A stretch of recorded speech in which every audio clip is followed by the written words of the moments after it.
নমস্কার বন্ধুরা, কোথায় আছেন? আজকে শেখাবো একটা নতুন রেসিপি, মোরলা মাছ এবং কচুরলতির চচ্চড়ি। আমি ফোড়নের কালো জিরে, জিরে আর শুকনো লঙ্কা দিয়ে দিয়েছি। তেল গরম করে এবার কিছু রসুনের কুচি ছড়িয়ে দিলাম। এগুলো একটু ভাজা ভাজা হলে পেঁয়াজ দিয়ে দিলাম, টমেটো, কাঁচা লঙ্কা দিয়ে দিলাম। এগুলো ভাজা হলে জিরের গুঁড়ো, শুকনো লঙ্কার গুঁড়ো, হলুদের গুঁড়ো, ধনের গুঁড়ো এবং গরম মশলার গুঁড়ো একসঙ্গে মিশিয়ে দিয়ে দিলাম। অর্ধেক লেবু চিপে দিলাম। এবার নুন আর মিষ্টি একসঙ্গে মিশিয়ে দিয়ে দিলাম। একটু সয়া সস দিলাম। এগুলো কষিয়ে এবার মৌরলা মাছগুলোকে এর উপর ছেড়ে দিয়ে আবার ভাজবো। ভেজে নিয়ে এবার কচুরলতিগুলোকে এর উপর ছড়িয়ে দেবো।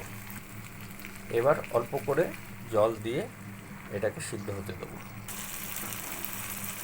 এগুলোকে নাড়াচাড়া না করে সুন্দর করে এরকম করে করে হালকা হালকা করে নাড়িয়ে নাড়িয়ে করতে থাকবে। দেখবেন সুন্দরভাবে রেডি হয়ে যাবে। দেখুন, আমার একটা মাছও কিন্তু ভাঙেনি আর একটা লতিও কিন্তু গলেনি। এরকম করে সুন্দর করে আস্তে আস্তে নেড়ে নেড়ে চারিদিকে ঘুরিয়ে ঘুরিয়ে করতে থাকবে। রেডি। কচুরলতি খেলে অনেকেরই গলা চুলকায়, তাই আমি লেবু এবং সয়া সস দিয়েছি। দেখছেন কত সুন্দর কালার বেরিয়েছে, দেখেই মনে হচ্ছে যেন খেয়ে নিই এক্ষুনি।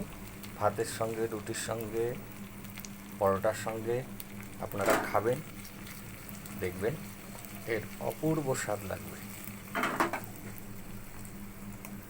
আপনারা দেখতে পাচ্ছেন কত সুন্দর লাগছে।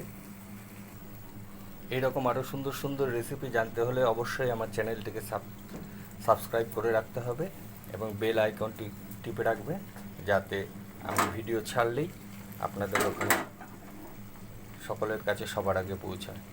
সকলে ভালো থাকবেন, আনন্দ থাকবেন আর সুন্দর সুন্দর খাবার বানিয়ে সকলেই খাবে।